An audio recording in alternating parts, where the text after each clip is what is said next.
And now I begin reading the audio version of a novel written under my former pen name of Toadscabode.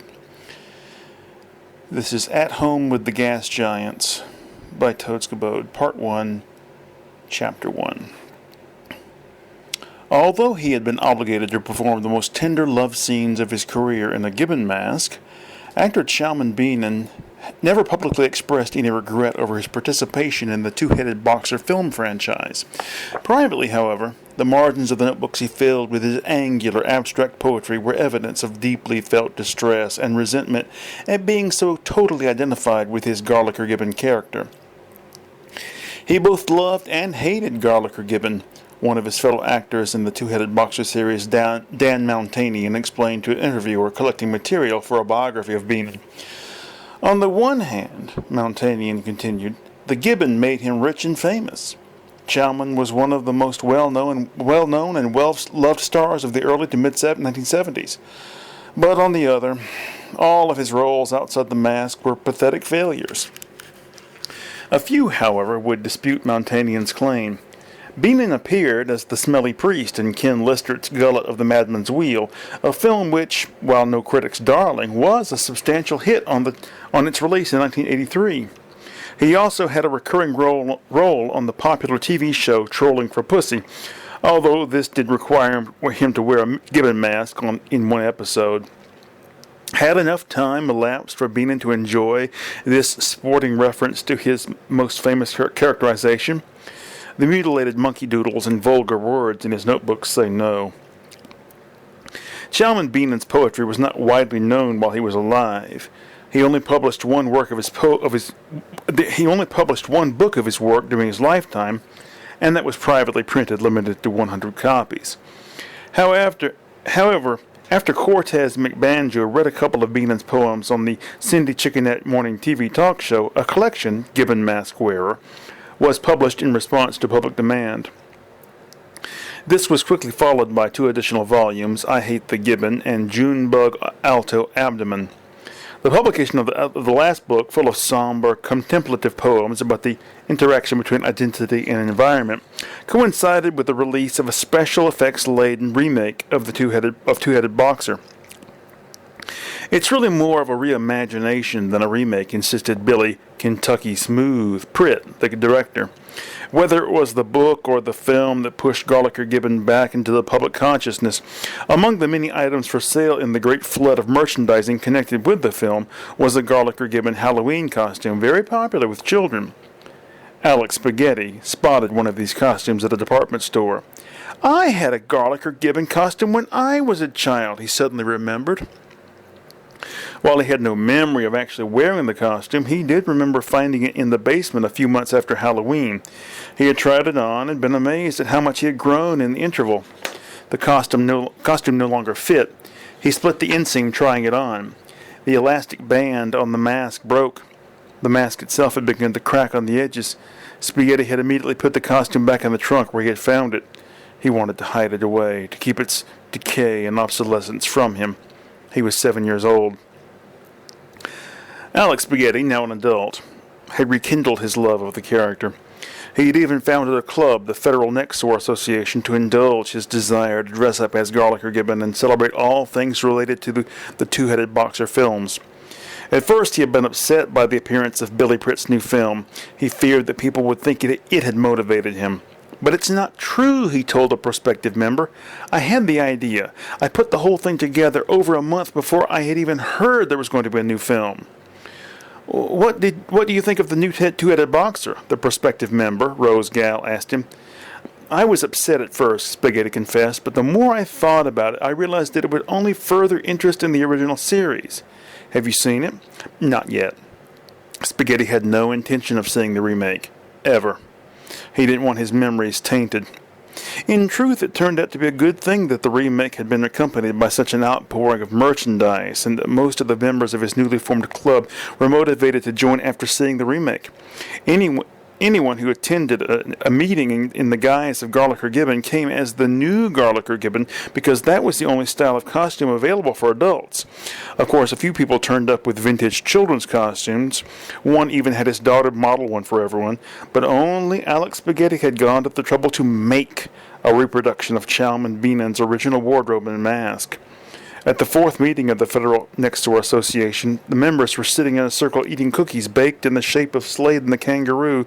The members were sitting in a circle eating cookies baked in the shape of Slade and the Kangaroo's Elliott Gould coffee cup, a touchstone of trivia amongst glovies, as fans of the series were called, watching Don Cartertable's daughter, Shedra, walk around in a costume identical to the one that Spaghetti had ripped as a child. Spaghetti was amazed he could have ever been that small. When Loomer Applegag showed up with a new prospective member. The club held its monthly meetings in Alex Spaghetti's basement. He'd made an effort to transform it into something resembling the Physician's Palace from the second film in the series, The Gloves of the Two-Headed Boxer, but wound up with, as one club member put it, the gift shop at a Ripley's Believe It or Not museum.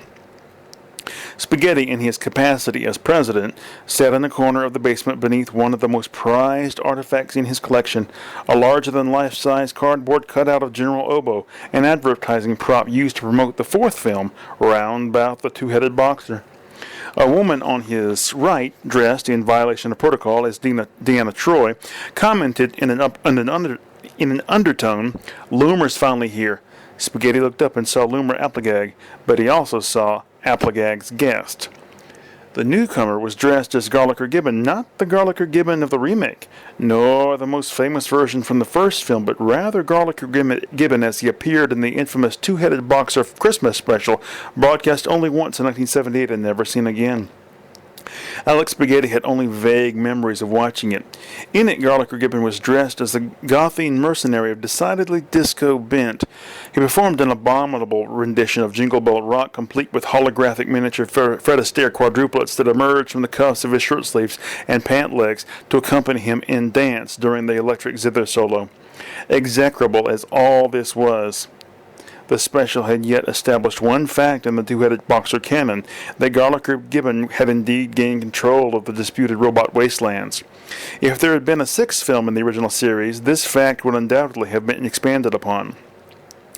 As such, the Gothian mercenary look was, despite the bell-bottoms and subtly flaring collar on the field jacket, a highly desirable one. The newcomer was obviously a serious fan. He also obviously had money and resources. The costume appeared to be an exact duplicate of the original.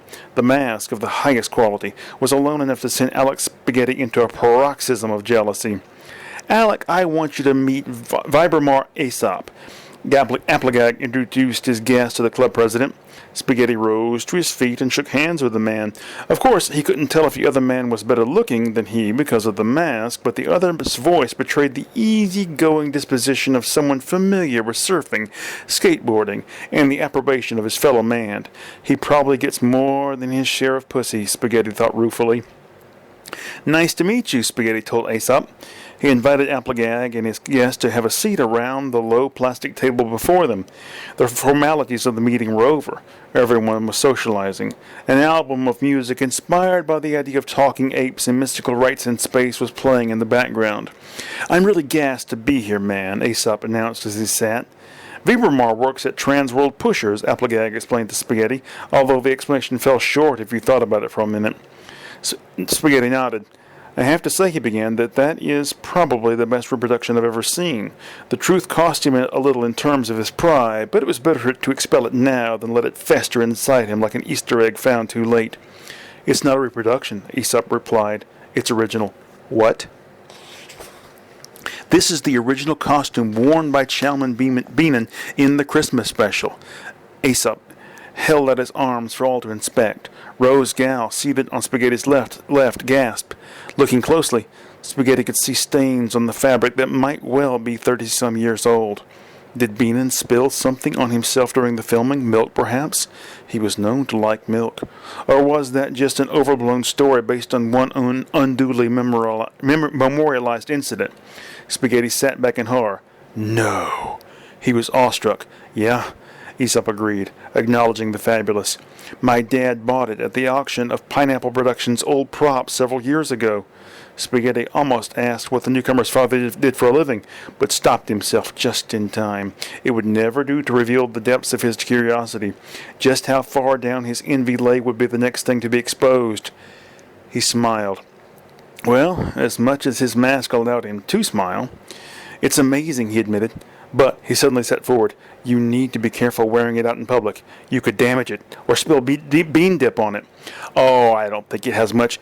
Aesop rolled his furry hand about. Resale value left. You see, I had it altered to fit me. Apparently Chalman Beanham was a slightly stouter guy. You had it altered? Spaghetti could not keep the distaste out of his voice. I know, Aesop nodded heavily, but I wasn't really into the whole TTHB. He actually pronounced the initials thing back then. I just asked my dad if I could use it for a costume party. Again, Spaghetti was close to demanding to know just how wealthy this kid, for as such he now pictured him, was. He somehow managed to draw on the strength of the Garlicker Gibbon character he inhabited, the one that he both longed to embody and the one that faced him across the low plastic table and bite back any emotional giveaways. Instead, he merely said, well, it's a shame you had to alter it, but what about the mask? Surely that's not original. No, Aesop conceded, although we do own that too. No, this is a reproduction made by Lingua Facia. Lingua Facia. The best. The professional, Spaghetti bitterly thought. His own mask was the result of many experiments with latex and an airbrush. He could take pride in what he had achieved without formal training, without access to decent materials, but jealousy barred him from this, at least temporarily. He took a deep breath. This was not the spirit of Garlicker Gibbon. Well, maybe it was. Garlicker could be a bitter bastard. Spaghetti resigned himself to the second-rate nature of his costume. It was still he, after all, that had started this club. I think Webermark could be a great asset to the club, Applegag told the president. I'd like to sponsor him for membership. Spaghetti nodded. His nod was a bow to fate. He drug a finger through the condensation from his drink on the tabletop. Well, yes, he managed to say, we'll put that to a vote at next month's meeting. Can't do it tonight? Applegag, who was dressed as Townsman, the main rival of the titular two-headed boxer for the championship, asked with a hoping lilt. Sorry. Spaghetti shook a finger in friendly remonstrance. You got here late. We've already got done with the business portion of the meeting. Applegag sighed with disappointment. Aesop punched him on the upper arm. It's all right. We'll just come back next month, he said. I guess so, Applegag agreed. Besides, Aesop smiled with the greater flexibility his mask provided, it'll give me a chance to wear the prototype of Garlicker's costume for the sixth movie, the one they never made. As soon as the last club member had left for home, Alex Spaghetti began removing his mask. He would have thrown it into the trash out of sheer spite, but for his respect for the amount of time and effort that had gone into its construction. He removed the adhesive sections with a chemical solvent and wiped away the makeup around his eyes with cold cream. The face now looking back at him in the mirror was actually quite a handsome one. Many men might feel jealous of him, but Spaghetti hadn't always been so good-looking. His insecurity was rooted in 25 years of ordinary looks. An accident on a motorbike in his 26th year had necessitated the nose job that gave his face just that tiny alteration that resulted in such male beauty. Now Spaghetti received the attention of random women on the street. Far from seeing this as the natural order of things, he found it shallow and hypocritical. Immersing himself in Garlicker Gibbon was a way of counteracting this. Disguising himself beneath the costume and mask was a way of becoming what he wanted to be. If only he had the courage to go out in public in full character. Spaghetti had begun the construction of an altar to Garlicker Gibbon in his bedroom. It consisted of a wooden rack mounted on the wall in which he had placed framed photographs of Chalman Beanham, one in costume and one of his normal face. Surrounding these were a couple of vintage plastic figures from a two-headed boxer playset he had had as a child. Unfortunately, none of these were Garlicker Gibbon figures or any of the other talking apes. He must have lost them long ago. What he had managed to keep up with were a figure of Randor, the actual two-headed boxer of the title, with his left hand broken off, doubly unfortunate as this was with his left head broken off, doubly unfortunate as this was the more interesting of the heads, and one of Gizma, a female character whose function Spaghetti could never quite figure out. She was initially a secretary to Mr. Bonzio, but somehow ended up ringside rooting for Randor.